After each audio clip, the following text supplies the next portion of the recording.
హైదరాబాద్ కూకట్పల్లి పరిధి కైతలాపూర్లో దారుణం చోటు చేసుకుంది. వరంగల్ జిల్లా చెన్నారావుపేట బోడామాణిక్యం తండాకు చెందిన ప్రవీణ్, స్రవంతి బతుకుదెరువు కోసం భాగ్యనగరానికి వచ్చారు. కుటుంబంలో కలతలతో లేక ఆర్థిక ఇబ్బందులు తెలియదు గాని ఇద్దరు కుమారులను చంపి తల్లి ఆత్మహత్య చేసుకుంది. 8-10 ఏళ్లు ఉన్న ఇద్దరు కుమారులను ఉరివేసి తల్లి స్రవంతి బలవన్మరణానికి పాల్పడింది. ఈ ఘోరాన్ని చూసి తట్టుకోలేక స్రవంతి తరపు కుటుంబ సభ్యులు, బంధువులు స్వగ్రామంలో భర్త ప్రవీణ్ ఇంటిపై దాడి చేశారు. ఇంటికి నిప్పులు పెట్టి ఆగ్రహం వ్యక్తం చేశారు. 3 ప్రాణాలను బలి తీసుకునేందుకు ప్రవీణ్ కారణమని ఆరోపిస్తూ ఆందోళన వ్యక్తం చేశారు.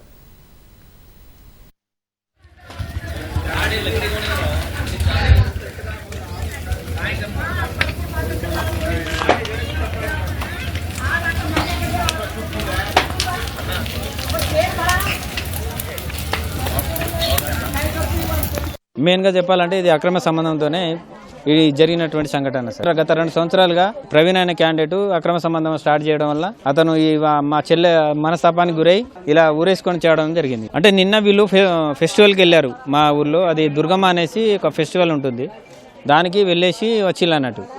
వచ్చిన నైట్ ఇక వీళ్ళిద్దరు భార్య భర్తలు గొడవ స్టార్ట్ అయినాయి. ఇక అక్రమ సంబంధం అనేసి మా చెల్లె ఇక నుంచైనా మానుకోవా, ఇక నీకు 1 సంవత్సరం పాటు నువ్వు నన్ను హింస చేసినావు, ఇక నుంచైనా మారి మంచిగుండు అని చెప్పడం వల్ల మా ఆవిడ ప్రవీణ్ అనే క్యాండిడేట్ కోపానికి గురై ఇక నన్ను ఇంతగానో టార్చర్ చేస్తున్నారని చెప్పి పొద్దుగాల ఈ సంఘటన అనేది జరిగింది.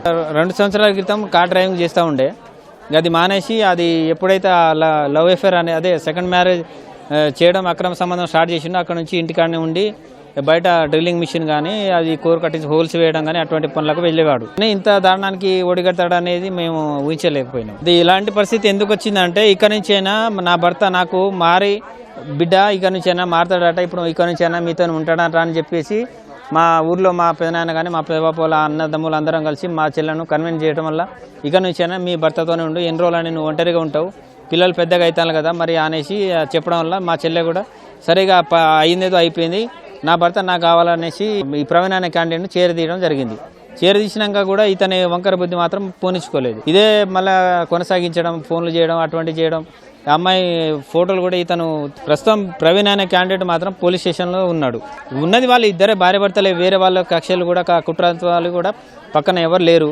అందరూ బతకడానికి వచ్చిన వాళ్ళనే, ఎవరికి ఎవరి మీద కక్షలు ఉంటాయి, ఎవరి పనులలో వాళ్ళు పోతా ఉంటారు. దీనికి కారణం వాళ్ళ భర్తే మెయిన్ కారణం. 10 సంవత్సరాలు అయింది ఇక్కడ ఇల్లు తీసుకొని, వాళ్ళు ఓన్ హౌజే ఇది. 2 పిల్లలు, భార్య భర్తలు అంతకు ముందు సంతోషంగా మంచిగా ఉండేటోళ్ళు. వాళ్ళు 1 year క్రితం మరి ఆ పిల్ల ఎట్లా పరిచయం అయిందో మహేశ్వరి అనే అమ్మాయితోని పరిచయం చేసుకుని ఆమెను పెళ్లి చేసుకున్నాడు ఈయన. తర్వాత వీళ్ళ వైపుకి ఈమె స్రవంతి అనే అమ్మాయికి తెలిస్తే ఈమెకు ఇక్కడ పంచాయతీలు పెట్టి వరంగల్ PS లో పెట్టి అక్కడ కంప్లైంట్ ఇచ్చి అక్కడ FIR అయింది.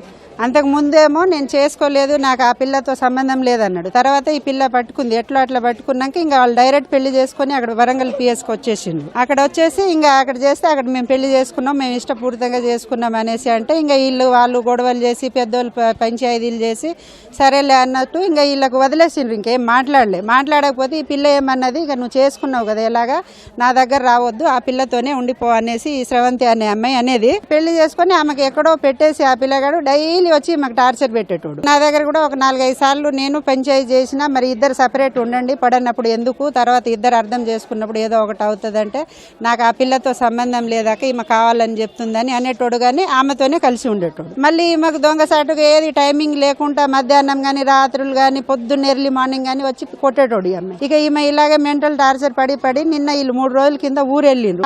ఆయనతో నేను తట్టుకోలేను, నేను సపరేట్ ఉంటా, ఆ పిల్లతోనే ఆయనని ఉండనియండి అనేసి అంటే ఇంకా వీళ్ళు పెద్ద మనుషులు విడాకుల పత్రాలు రాసిండంట అక్కడ సపరేట్ ఉండండి అని. రాస్తే ఏమో ఈడు యాక్టింగ్ చేసి ఇంకా అందరు కాళ్ళలో పడింది. కాలు పట్టుకొని ఏడ్చి నేను అమ్మాయితోనే ఉంటా, నాకు ఆ పిల్లతో సంబంధం లేదు, ఒక్కసారి చాయిస్ చూడండి అంటే ఇంకా ఏడుస్తుండు కదా, ఒక్కసారి చూడమ్మా 2 పిల్లలు ఉన్నారు, సపరేట్ ఎలా బతుకుతావు అనేసి ఏదో కలిపి పంపించిండ్రు. ఆ పిల్లతోని ఎలాగా సరదాగా గడిపేది ఆ సెకండ్ వైపుతోని అన్ని ఫోటోలు చూపించి మాకు టార్చర్ పెట్టేటోడు ఆయన. నాకు 10 సార్లు అన్నది ఆ మాట, ఫోటోలు తీసుకొచ్చి చూపించింది. అందుకే అలాంటి పాడు పని ఎందుకు చేస్తున్నావురా అంటే మళ్ళీ లేదని అనేటోడు, వెంటనే తప్పించుకునేటోడు సైకోలాగా. అలాగే చేసి నేను ఉండనాక వీటితోనే అంటే కూడా ఇప్పుడు నిన్న వీళ్ళు కలిపి పంపించటము ఆ పిల్ల అక్కడి నుంచే డిసైడ్ అయ్యి వచ్చింది.